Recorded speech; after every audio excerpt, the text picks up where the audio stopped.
Cześć, w tym wideo opowiem Wam o skrótach, których używa się w komunikacji tekstowej. Kiedyś były to SMS-y, dzisiaj raczej jest to albo Facebook Messenger, albo WhatsApp, albo też wszelkie inne aplikacje, w których można wymieniać wiadomości prywatne. To wideo jest przeznaczone dla osób, które uczą się języka polskiego i chcą poprzez takie treści jak to zwiększyć swoją ekspozycję na ten język. Jeżeli jednak nie mówisz jeszcze płynnie po polsku, to włącz napisy, czy to polskie, czy angielskie, żeby zwiększyć swoje zrozumienie materiału, o którym będzie mowa w tym wideo. W języku angielskim takim popularnym skrótem jest BTW. BTW to skrót, który oznacza by the way. Czasami jest on używany również w Polsce. To znaczy w polskim języku funkcjonuje dużo anglicyzmów i jednym z takich anglicyzmów jest BTW, który przyjął się jako skrót, którego używają przede wszystkim młodsze Polki i Polacy. Podobnie na przykład w hiszpańskim jest taki skrót TB, co oznacza tambien, a we francuskim SVP, co oznacza s'il vous plaît. Akurat te dwa skróty nie są popularne w Polsce, ponieważ wiadomo, pochodzą z tamtych krajów. Za to mamy parę takich skrótów, które są typowo polskie i o nich dzisiaj opowiem. Co ważne, są to skróty, których sam używam. Niektórych częściej, innych rzadziej, ale są to skróty, które są mi znane. Pierwszym skrótem, o którym chcę Wam powiedzieć, jest WGL, czyli w ogóle. W ogóle dosłownie oznacza generalnie, ale często używamy go także jako takiego odpowiednika właśnie skrótu BTW, czyli kiedy chcemy zmienić jakiś temat z jednego na drugi, to mówimy tak w ogóle i potem opowiadamy coś, co należy już do tego drugiego tematu. A w piśmie zapisujemy to po prostu jako WGL, oznacza to w ogóle. Drugim skrótem jest NWN, czyli nie wiem. Używamy go albo jako zwykłą odpowiedź na jakieś pytanie, czyli ktoś nas o coś pyta, a my nie potrafimy odpowiedzieć ani tak, ani nie, ani udzielić konkretnej odpowiedzi, więc piszemy NWN, nie wiem. Ale NWM może być też użyte w normalnym zdaniu, na przykład w kombinacjach takich jak nie wiem co, nie wiem kiedy, nie wiem jak. Kiedy nasze zdanie zawiera właśnie taką frazę nie wiem co, nie wiem jak, nie wiem dlaczego, nie wiem po co, to często to nie wiem skraca się do NWM i zostaje tylko NWM dlaczego, NWM po co, NWM co, NWM jak. Kolejnym bardzo popularnym skrótem jest BD. BD to skrót od będę, ale też każdej innej koniugacji czasownika być, która zawiera właśnie w środku tę głoskę D albo DZ. Czyli na przykład ja będę, ty będziesz, on, ona będzie, my będziemy, wy będziecie, oni będą.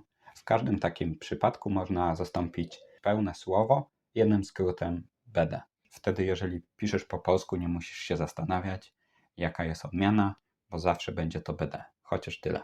I wiem, że dla wielu z Was może być to spore ułatwienie, ponieważ sam też uczyłem się koniugacji wyrazów w językach obcych i wiem, że nie zawsze są one proste.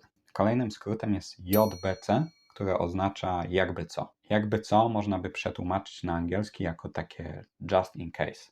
Czyli jeżeli komuś piszemy coś, ale nie wiemy, czy ta informacja jest dla niego potrzebna, to możemy dodać jakby co. A tak jakby co, to jestem w domu. JBC, jestem w domu. Albo a tak jakby co, to nie ma mnie w domu. JBC, nie ma mnie w domu. Tych czterech skrótów używam bardzo często w komunikacji z moimi kolegami, ale są też inne skróty, które są może nieco starsze, może trochę już wyszły z obiegu, ale też czasami ich używam i też warto, żebyś o nich wiedział bądź wiedziała. I też będzie ich 4, czyli razem będzie ich 8. Pierwszym z tej drugiej puli skrótów jest OCB. OCB to o co biega, albo inaczej o co chodzi. Po angielsku można to przetłumaczyć jako takie what's the point.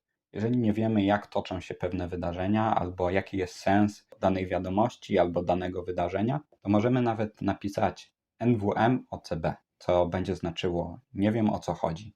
I don't know what's the point. 3 kolejne skróty dotyczą kończenia konwersacji. Pierwszym takim skrótem jest PZDR, które oznacza pozdrawiam. Często w języku polskim kończy się maile słowami pozdrawiam, albo serdecznie pozdrawiam, albo pozdrowienia. Tylko pamiętaj, że PZDR nie znaczy dokładnie tego samego co pozdrawiam, ponieważ jest to skrót znacznie mniej oficjalny. Więc o ile możesz czasami napisać nawet do swojego szefa pozdrawiam, co będzie takim odpowiednikiem angielskiego regards, to już nie napiszesz do niego raczej PZDR, chyba że dobrze się znacie i pracujecie ze sobą od wielu lat. PZDR ma w sobie też taką nutkę lekko ironiczną, sarkastyczną, ekscentryczną, więc trzeba trochę uważać, kiedy używamy tego skrótu. I wydaje mi się też, że w dzisiejszych czasach jest on trochę mniej popularny niż był jeszcze 10 czy 15 lat temu. Podobnie z dwoma innymi skrótami, czyli DOZO, które oznacza do zobaczenia, i NARA, które znaczy na razie. NARA jest też często używane w slangu młodzieżowym na ulicy, nie muszą być to koniecznie wiadomości. Kiedy chodziłem do szkoły, często żegnałem się z moimi kolegami, no to NARA, no to na razie. Nie jestem pewien jak jest dzisiaj, pewnie dzisiejsza młodzież używa trochę innego slangu. W każdym razie to było 8 skrótów, których sam używam, jednych częściej, tych pierwszych 4, czyli WGL, PD, NWM, a drugich 4 używam nieco rzadziej, czyli OCB, NARA, PZDR, DOZO.